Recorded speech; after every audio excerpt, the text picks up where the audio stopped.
हम मौजूद हैं दिल्ली के राजघाट स्थित गांधी दर्शन में और आज यहाँ कारीगर हाट का आयोजन किया गया है। जैसा कि हम सभी जानते हैं कि भारत में कला की बहुत ज़्यादा विविधता पाई जाती है और कला की कोई कमी भारत में नहीं है और उसी कला का प्रदर्शन करने के लिए भारत के अलग अलग राज्यों से यहाँ आज कुछ कारीगर आए हुए हैं जिन्होंने अपनी कला का प्रदर्शन यहाँ पर किया है। तो आइए आपको अंदर ले चलते हैं कारीगर हाट में और आपको कुछ कारीगरों से मिलवाते हैं जिन्होंने अलग अलग राज्यों में अपनी कला के बूते पर, अपनी कारीगरी के बूते पर अपनी एक अलग पहचान बनाई है। जहां एक तरफ तकनीक के विकास के साथ दुनिया में हजारों परिवर्तन हो रहे हैं, रोज बाजार में नए नए आकर्षक उत्पाद अपनी धाक जमा रहे हैं। हाट बाजार में इलेक्ट्रॉनिक खिलौने अटखेलियां करते हुए नजर आते हैं। ऐसे परिवेश में हाथ से की गई कारीगरी लोगों के मन में रोमांच कम ही उत्पन्न कर पाती है। आधुनिकता की इस अंधी दौड़ में हम अपने अस्तित्व को खतरे में डाल रहे हैं। वो कारीगर जो कभी बच्चों के लिए बड़े शौक से खिलौने बनाया करता था, वो आज भी इन खिलौनों को बना रहा है, लेकिन सिर्फ सजावट के लिए। आज ना तो कोई इन खिलौनों से खेलना चाहता है और ना ही इन्हें पसंद करता है। हाँ, घर में सजावट के लिए इन्हें पसंद किया जा सकता है, लेकिन अगर बच्चों को ये खिलौने खेलने के लिए दे दिए जाएं तो वो इन्हें पसंद नहीं करेंगे। ये रीमा है, महाराष्ट्र से आई हैं, लकड़ी से बने अपने खिलौनों की प्रदर्शनी के लिए। इन खिलौनों को देखकर आपकी बचपन की यादें ताजा तो जरूर हुई होंगी। रीमा को यह उम्मीद है कि आजीविका के रूप में अपनी इस कारीगरी के लिए कोई बाजार इनको यहाँ मिलेगा। हालांकि लोग इनके स्टॉल पर आते जरूर हैं और बहुत ही जिज्ञासा से खिलौनों को देख भी रहे हैं, लेकिन साथ आए बच्चे तो यहाँ आधुनिक खिलौने ढूंढते नजर आते हैं। हाँ, वो अपने परिजनों से पूछ जरूर रहे हैं कि ये क्या है। बात ठीक भी है, चाइनीज खिलौनों की चकाचौंध के आगे अब इन खिलौनों की क्या बिसात। रीमा दर्शकों के मुंह से वाह कितना सुंदर है, किसने बनाया होगा इसे, बिल्कुल असली लग रहा है, ये सब वाक्य सुनकर खुश हो रही हैं। इनका कहना है कि कोई बात नहीं, अगर कोई नहीं खरीद रहा, लोग कम से कम प्रोत्साहन तो दे रहे हैं। ये प्रोत्साहन भी किसी पुरस्कार से कम नहीं है। खिलौने हैं ना, बच्चों के लिए खिलौने ये जो बनते हैं, ये देखो पूरा सेट है। अभी कुछ बच्चे खेलते ही नहीं, लेकिन ये बनाया जाता है। हाँ, यहाँ पर तो थोड़ा कम है, लेकिन है यह सही, लोग खरीद रहे हैं, खरीद रहे हैं सारे से। अच्छा है, रिस्पांस अच्छा है यहाँ। इन्हीं के सामने हैं महाराष्ट्र से ही ये युवा कलाकार गौरव। ये यहाँ आए हैं अपने जादुई हाथों से मिट्टी की बेहतरीन कलाकृतियां बनाने के लिए, और वो भी बिना किसी मशीन के। कुछ ही समय में ये सुंदर भगवान गणेश की प्रतिमा बनाना इनके लिए मिनटों का खेल है। गौरव का मानना है कि बच्चों के अंदर छिपी कलाकारी को उभारने की जरूरत है, क्योंकि बच्चों की कला निश्चल होती है और उन्हें किसी भी तरह से ढाला जा सकता है। हम कोल्हापुर से आए हैं, गौरव काइंगड़े। मेरा कोल्हापुर में मेरा स्टूडियो है टेराकोटा जर्नी नाम का। तो ये 5 साल से मैं काम कर रहा हूँ। लोगों को या बच्चों को ट्रेनिंग देते हैं कि हस्तकला में अभी लोगों को हस्तकला की ज़रूरत क्या है। तो जैसे कि मट्टी के बर्तन में आप खाना पका के खाते हैं तो आपकी हीमोग्लोबिन की मात्रा वगैरह बढ़ती है। तो ये सब चीज़ें बच्चों को हम सिखाते हैं, उनका जो कुछ महत्व है उनको समझा देते हैं। और ये छोटी छोटी चीज़ें हैं जो बच्चों को हम सिखाते हैं। और जो छोटे बच्चे होते हैं तो एक्चुअली उनके पास एक अच्छी क्रिएटिविटी होती है, उनके काम में एक निरागसता होती है। यहीं पास में ही रामकुंवर डोशी भी हैं, मध्य प्रदेश के देवास से आई हैं। इनका बरसों से अपने परिवार के साथ खजूर के पेड़ के पत्तों से झाड़ू बनाने का पुश्तैनी काम है। यहाँ भी ये अपने 2 बेटों के साथ आई हैं और जैसा कि हम सब जानते हैं कि खजूर की झाड़ू आजकल बहुत ही कम नजर आती है।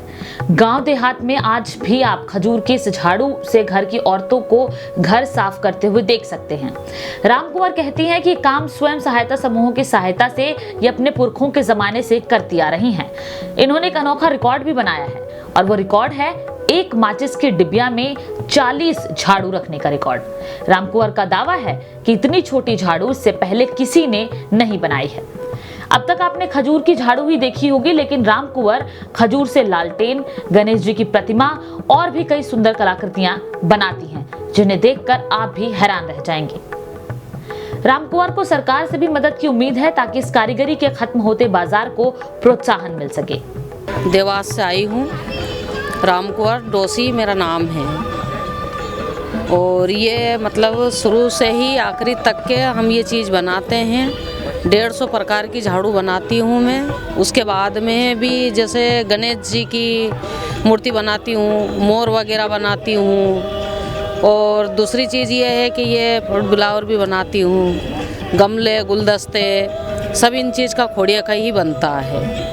तो इसमें लागत लगा देते हैं, उसके लाभ नहीं मिल पाता हमको। ये लोग बाग हमको बुलवाते हैं, सरकार द्वारा हमको बुलवाते हैं, लेटर वगैरह देते हैं, वहीं हम जाते हैं। सरकारी सहायता भी आपको इस काम में मिलती है? सरकारी सहायता तो अभी तक तो नहीं मिली। माचिस की डिब्बी में 40 झाड़ू है, वर्ल्ड रिकॉर्ड में सबसे छोटी झाड़ू है। ये दावा है हमारा कि इससे छोटी झाड़ू कोई हमारे अलावा कोई बना नहीं सकता। कोल्हापुरी चप्पलें भी हमेशा से लोगों को आकर्षित करती आई हैं। महाराष्ट्र के कोल्हापुर से आए इन कारीगरों का भी कोई जवाब नहीं कि ये लोग इतनी बेहतरीन चप्पलें बनाते हैं। कोल्हापुर से आया हूँ, कोल्हापुर चप्पल का काम करने वाला कारीगर हूँ। मेरा गांव है बहरेश्वर। मैं 95 से काम करता हूँ। मेरा एक पारंपरिक बिजनेस है। मैं चप्पल मतलब हर तरह की चप्पल बनाता हूँ, लेडीज, जेंट्स और बच्चों का भी चप्पल बनाता हूँ। इसका मार्केट हमें दिल्ली, मद्रास, कलकत्ता और कच्चा चमड़ा जो आता है वो कलकत्ता और मद्रास से आता है और उसका टैनिंग भी कोल्हापुर में है। अभी बहुत कम है थोड़ा टैनिंग, बाहर से बाकी से चमड़ा सब वहाँ से लेते हैं और वहाँ से मार्केट से लेके चमड़ा हम खुद बनाने का काम करते हैं। मेरा परिवार इसमें सब यही काम करता है, मेरे बीवी, मेरे बच्चे भी सब यही काम करते हैं। 50 रुपये से स्टार्ट है छोटा चप्पल। जो कभी अभी पुराना चप्पल लगाते हैं दृष्टि के लिए, तो नया कुछ मॉडर्न बनाया है छोटा वाला, वो है उससे 50 रुपये से 5000 तक चप्पल चलती है अभी आजकल। जो हाई क्वालिटी का चप्पल बनता है उसमें बनाने के लिए बहुत टाइम लगता है। वैसे एक जोड़ वो 10 दिन में बनता है। इसके अलावा इस पेंटिंग को देखिए। बेशक आपको कुछ समझ ना आए, लेकिन ये कलाकारी का एक बेहतर नमूना है। इसे मेडिटेशन को ध्यान में रखकर बनाया गया है। आपको कुछ समय तक ध्यान से देखने पर इसके भीतर छिपी कलाकारी साफ साफ नजर आने लगेगी। ये पेंटिंग एक पंथ दो काज की कहावत को साकार कर रही है। पिछले 15 सालों से इस आर्ट पर मैं काम कर रहा हूँ। यह एक साइंटिफिक आर्ट है जो मेडिटेशन को के काम आती है। यहाँ पर साइंस हेल्प कर रहा है आपको मेडिटेशन में। इसे अगर आप रोज़ाना 5 से 10 मिनट देखते हैं तो इससे आँखों की एक्सरसाइज होती है और आपकी कंसंट्रेशन इम्प्रूव होती है। माइंड के कंसंट्रेशन के बाद क्रॉस आई के द्वारा आप इस आर्ट को देख पाते हैं। जब क्रॉस आई के द्वारा देखते हैं तो आपकी आँखों की एक्सरसाइज भी शुरू हो जाती है। आपका माइंड डाइवर्ट होगा, जो आप इमेज देख रहे हैं वो दिखनी बंद हो जाएगी। आपको तुरंत पता लगेगा कि आपका ध्यान हट गया है। आप फिर से अपने आप को कॉन्सेंट्रेट करेंगे, फिर से इमेज आपके सामने होगी।